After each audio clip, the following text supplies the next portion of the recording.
Aston Villa claimed their third win in 4 Premier League games as they cruised past struggling Bournemouth at Villa Park. Douglas Luiz was picked out by Leon Bailey and swept home from close range early on, before Jacob Ramsey jinked past Jack Stephens to make sure of 3 points. Villa added a third when Emi Buendia headed in from a yard out after Tyrone Mings flicked on Luiz's corner. While Unai Emery's side moved into the top half, for a few hours at least, Bournemouth remain in the bottom 3 after being brought back down to earth following their win over Liverpool last weekend.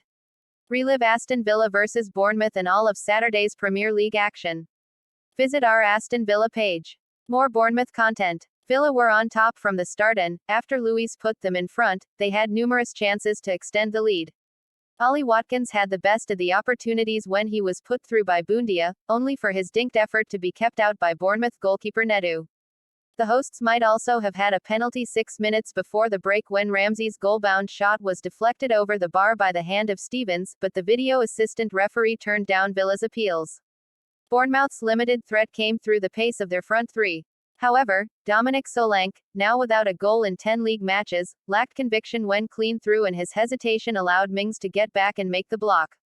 Defeat left Gary O'Neill's side a point from safety, but there was a major highlight as David Brooks came on to make his first appearance since being diagnosed with cancer in 2021-5 4 days since his last game. Villa continue to make progress under Emery. When Emery took charge in October, Villa were below Bournemouth in the table.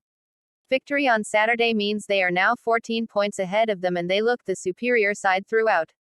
Even before going in front, Villa looked to have the measure of Bournemouth, with Buendia, flanked by Ramsey and Bailey, finding space between midfield and defense and looking to feed Watkins. After the goal, Villa eased off and allowed Bournemouth back into it, but a couple of scares midway through the half shook them out of their slumber and by the break they were in the ascendancy once more. Chances were more scarce early in the second period, but Villa always maintained control of the game as Luiz and John McGinn patrolled the middle of the park, and the hosts always looked the more likely to find the game's second goal.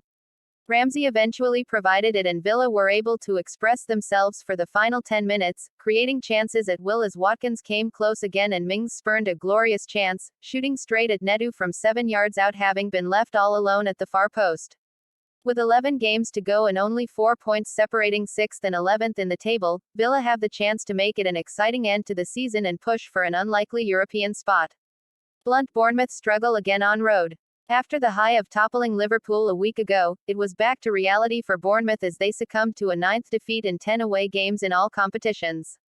The manner in which Villa were able to cut through them will be a concern for O'Neill, and the Cherries have now kept only 1 clean sheet in 24 league away games. Bournemouth's best spell came after the opening goal as they managed to get players close to Buendia and frustrate the Villa creator. However, Villa adjusted, Bournemouth did not, and the Argentine was soon collecting the ball in vast areas of space again, and if it was not him, then it was Bailey, Ramsey or left back Alex Moreno exposing the gaps. Just as concerning was the lack of threat at the other end. Against Liverpool and Arsenal, Bournemouth were always dangerous on the break. They were again here, but, with Villa also at their best on the counter, such chances were harder to come by, especially after going